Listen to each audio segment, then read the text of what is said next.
Hi, Rahshal with Lady Fermenter. Today I'm going to be brewing a Triple IPA, and I'm going to be testing a couple things out. The first thing is the Briess Pre-ground grain, and the reason I'm testing it out is we had won this at a club picnic 2.5 years ago, and one of our fellow club members said, the bad thing about that grain is you have to use it in 4 months. And of course my mind went, challenge accepted. The other thing I stumbled across was a grain called Red X. So I want to see what kind of color it's going to produce in this beer. Why that's important to me is the hops I'm going to use. I'm trying to figure out a combination of fruity hops, but that are not necessarily citrus. And I want the color of the beer to kind of match those flavor profiles and aromas that those hops are giving out. The other thing I'm going to do is I talked to a couple of our friends who are IPA drinkers and said, what don't you like about an IPA? Two things that came up. They do not want the hop matter or the beer to coat their teeth. The second thing was they don't like the bitterness, the hop burn at the back of the throat. And I would just add, I don't want it to create a tear your face off kind of hop bitterness IPA. Let's get started. I'm going to test out a couple of these hop combinations, and I'm doing it using an unconventional method because I'm going to be putting them into actually a commercial beer, one that is, I would consider flavor neutral, meaning it's perfectly drinkable, it's a nice beer, but it's not crazy hop forward or malt forward. That means that when I put the hops in, I will be able to easily get a pretty good idea what the hops are going to taste like in a beer. And I'd rather ruin a bottle of beer than an entire batch. So I'm just going to move this so you can see what I'm doing.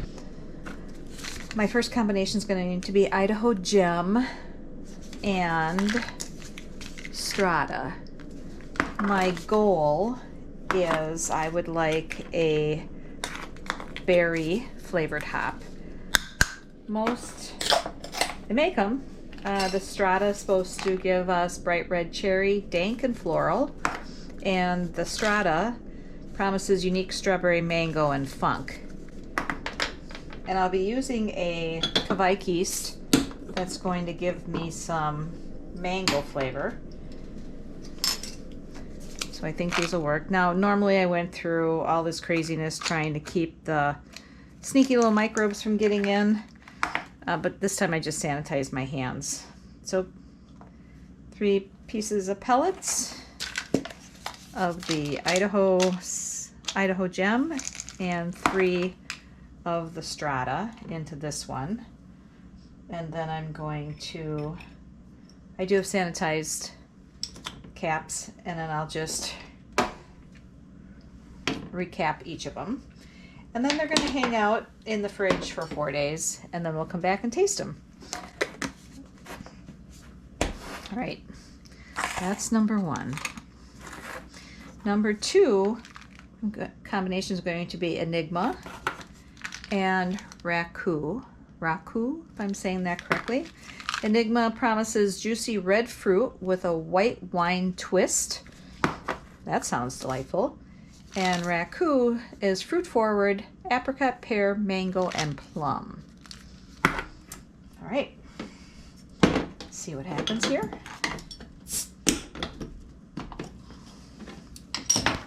And I'm just putting in, I'm going to stay consistent. I'm just putting in 3. Well, this one, that one's a little short. Yeah, it's about the same. So those 3-ish. And then the Raku.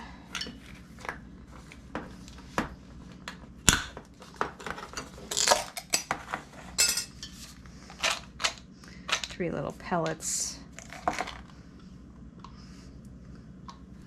Now again, I'll cap that. Oh yes, how am I going to keep track of what I'm doing? Good idea. So first one was the Strata and the Idaho Gem. Right. And I do have my little tasting sheets. I'll let you know where you can get those. And then the second one is the Enigma and Raku. And then the third one will be HBC 630 and Equinaut Lupamax. Now the Lupamax, Yakima Valley recommends you only use 70% of the amount of hops that you normally would. So for this one, I'll put 2 pellets in instead of the 3. Now HBC, complex fruity, sweet candy, creamy peach. Whoops. Help if I open, oh. That smells completely different than the other ones.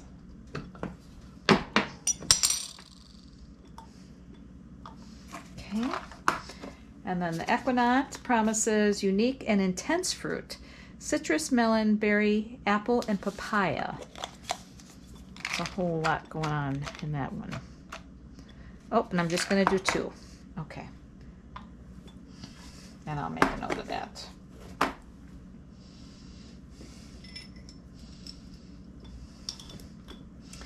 All right, get these guys sealed up. Can you see what I'm doing? Let's see here. Yep, okay. Just going to cap them.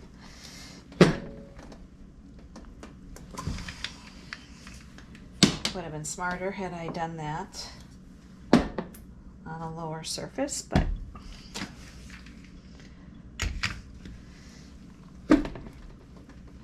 okay.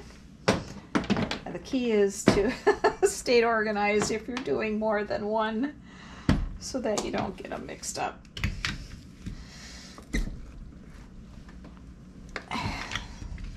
Right. Check back in 3 to 4 days. All right, here's what they look like. Ready to go. Favorite rubber band in the whole wide world for beer bottles are the ones you get off of bunches of asparagus. And then I just added the date that I need to check the flavors. Okay, so what grain is this now? This, okay, don't look at what's printed in the bucket. This is Red X. And the reason I'm going with Red X is because I want the beer to reflect the flavor profile that I'm hoping to get from those fruity hops. And I just thought it would be weird if it was, that'd be weird if the flavors were red juicy fruits or berries, but the color was orange or yellow. This is Briess. Okay. Okay, drive safe.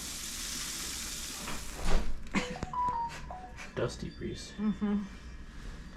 This is Briess Pre-ground. It's 2-row. And we won this at a club picnic.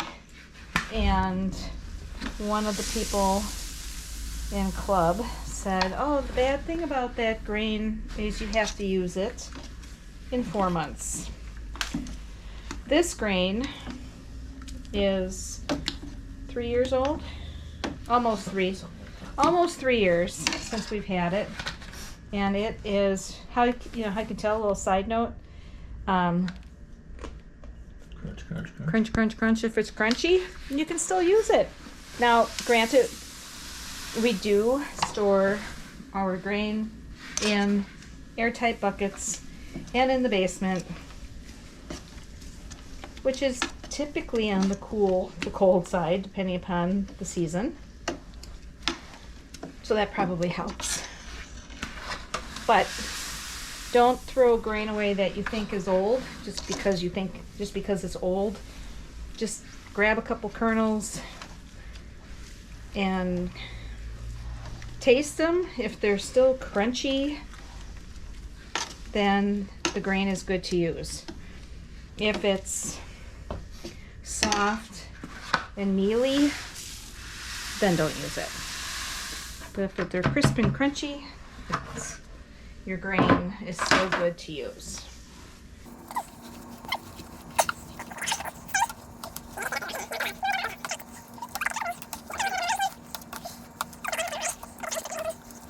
Okay, I'm going to add another gallon of water and then we're going to keep mashing in. Alright.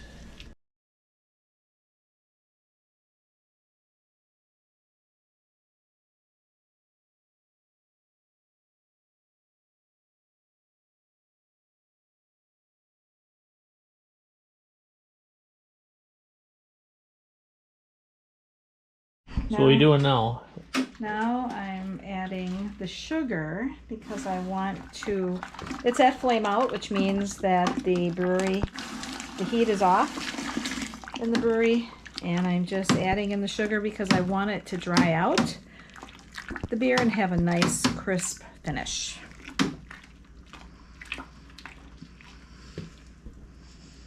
That's it. So here we go. This one, uncharacteristically, I did a yeast starter because the yeast was 6 months old. Ooh, old yeast.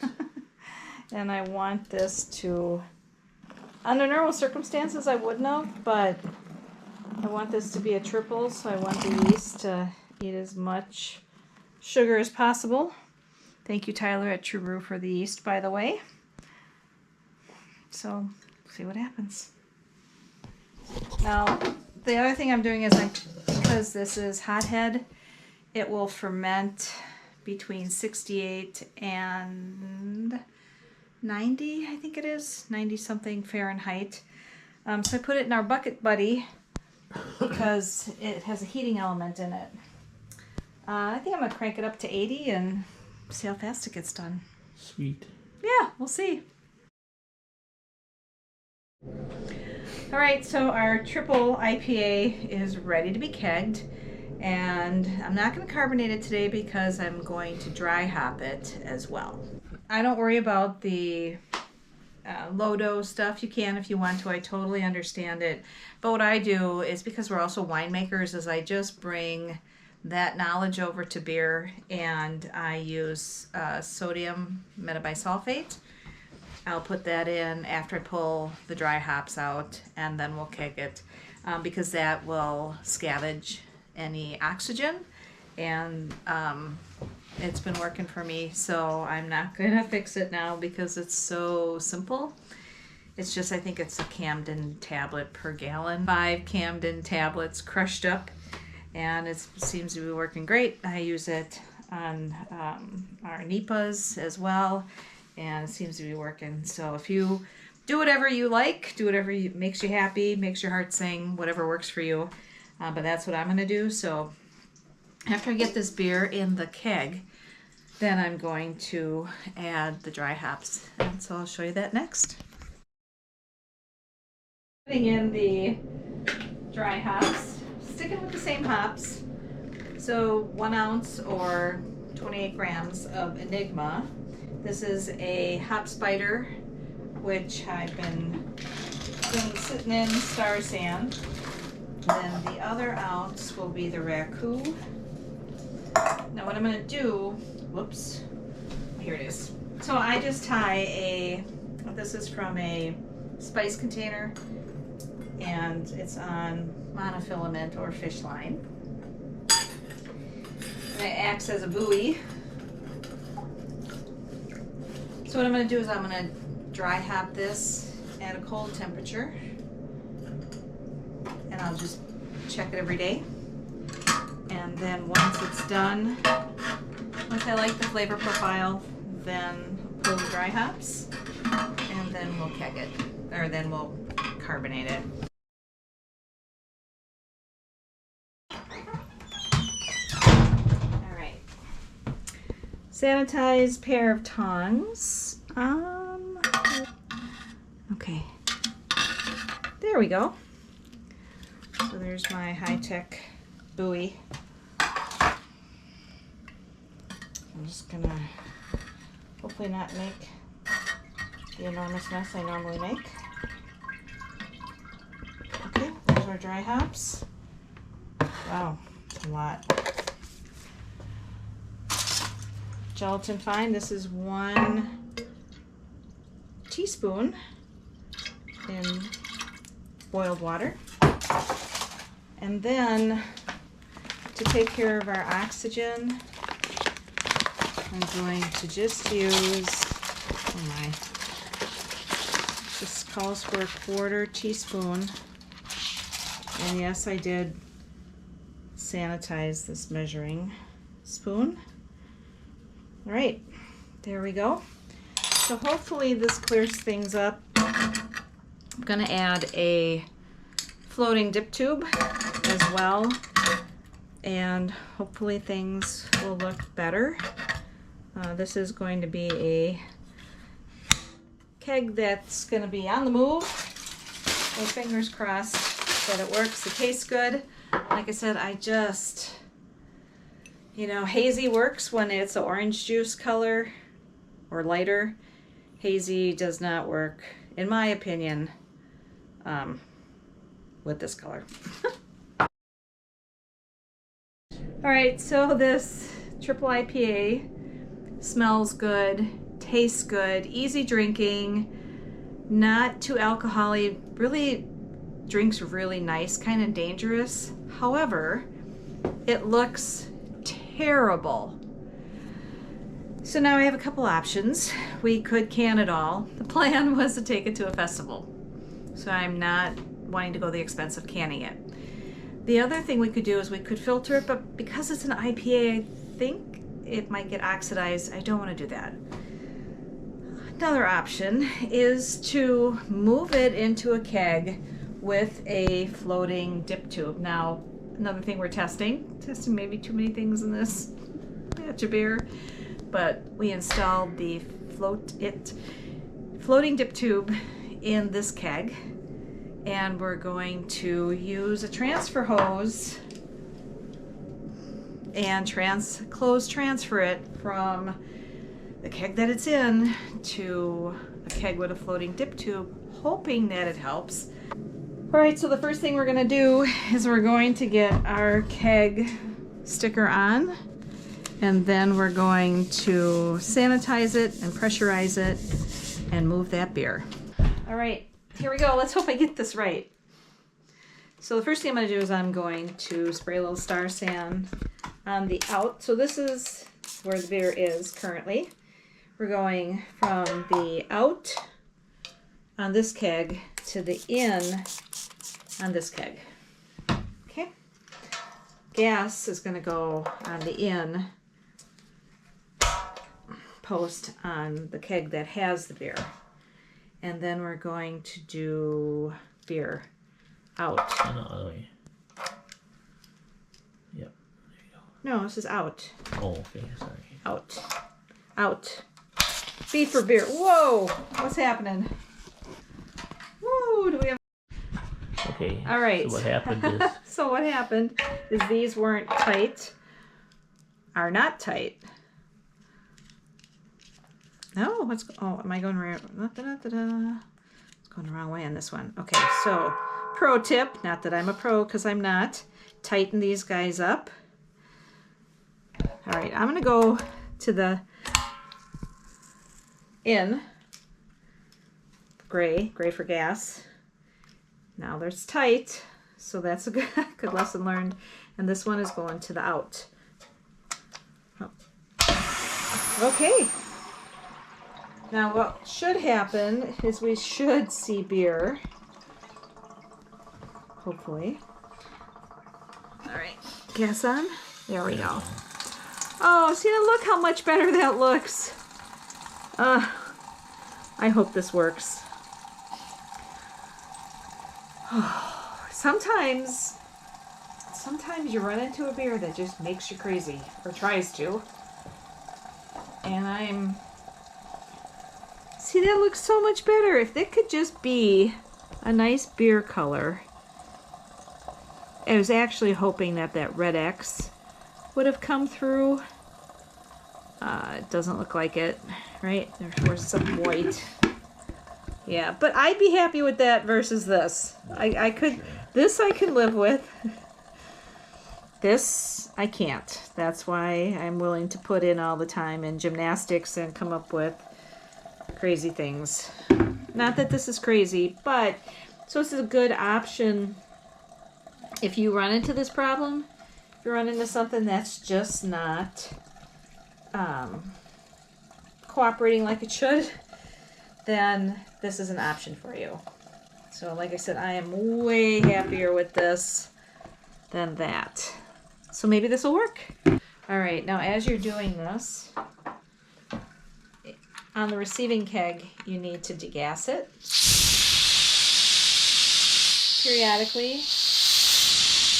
Because simply what's happening is it's full, right? It's full of gas because it's pressurized. And we're trying to send the liquid into a full keg.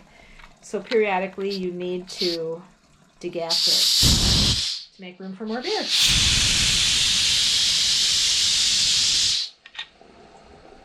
Oh yeah, and you can hear it flowing better now. I don't know if the camera will pick that up, but it might.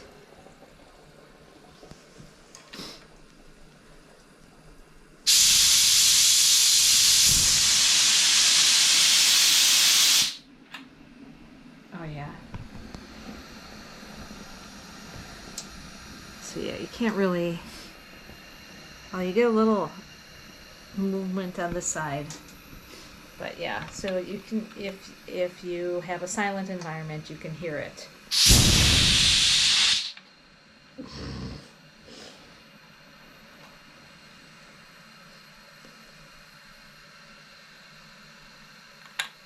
So this one should be, oh, it is getting heavier. And this one's getting lighter. I'm gonna shake it on too much. No, no.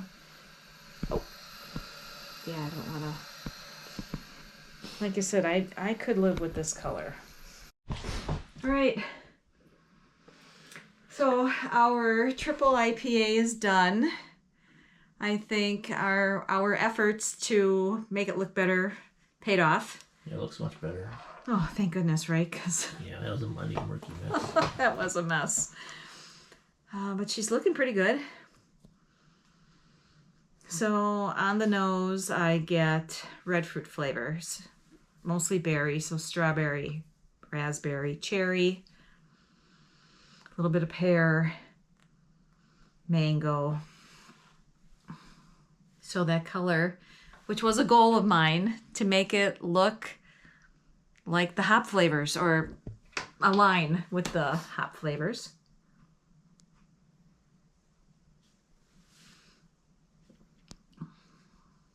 Ooh, those aromas follow into the flavor, so I'm super happy about that. Now with this beer, if you remember, I had a couple goals. One, we tested out that old Briess Pre-ground brewer's grain, which one of the guys in club said it was too old. You have to use it in 4 months. And so of course I had to save some and test it. So at 2.5 years old, granted, we did store it in an airtight container in our basement, so it wasn't like in a garage or an attic where it's going through crazy temperature changes. There's no negative off flavors regarding the malt in this beer. Do you agree? Yes, it's a good beer. Okay, the other thing I wanted to test out was this Red X that I stumbled across because I wanted the color to kind of match the fruitiness. And I'm okay with it. I want to circle back to that beer. I've got some ideas. I almost used, I think it was 15%, which was supposed to give me a red color, and it does. To me, Not what you were going for. But not what I was going for. I mean, it looks like the flavors you would expect, you know, if you hold it up to a light. But I wanted it to be more red. So that's a miss in my opinion. The other thing was triple. She came in at 8% ABV and completely dangerous. It does not drink like an 8% beer. So it could knock you on your butt. What else? Oh, so our friends, and I agree with their dislikes of some of the commercial IPAs out there. They didn't want it to be teeth coating. It doesn't, so check. They also didn't want it to burn at the back of the throat. So this is loaded with hops. And you can taste the hops, but they don't burn the back of your throat. I would call it a smooth bitterness. So it's completely pleasant to drink, I think. I know I'm probably biased. And then what was the other thing? Oh, my thing is I didn't want it to be tear your head off bitter. And I just wanted it to be delightful, lots of hop flavor, lots of hop aroma, and completely drinkable. And I'm happy with how it turned out. Now, my non-IPA drinking husband, what do you think? I think it's good beer considering what it is. I'm not an IPA guy, but I think it's a good beer. It's very drinkable. Very drinkable. Okay. Very drinkable. So it doesn't drink like what it is either, 8%. No, it doesn't. So I'll have fun with the label. So it's going to a beer festival in Kenosha at the end of April. We're going to can some off before it goes there, just in case it kicks. And thanks a pint for watching. Please like and subscribe.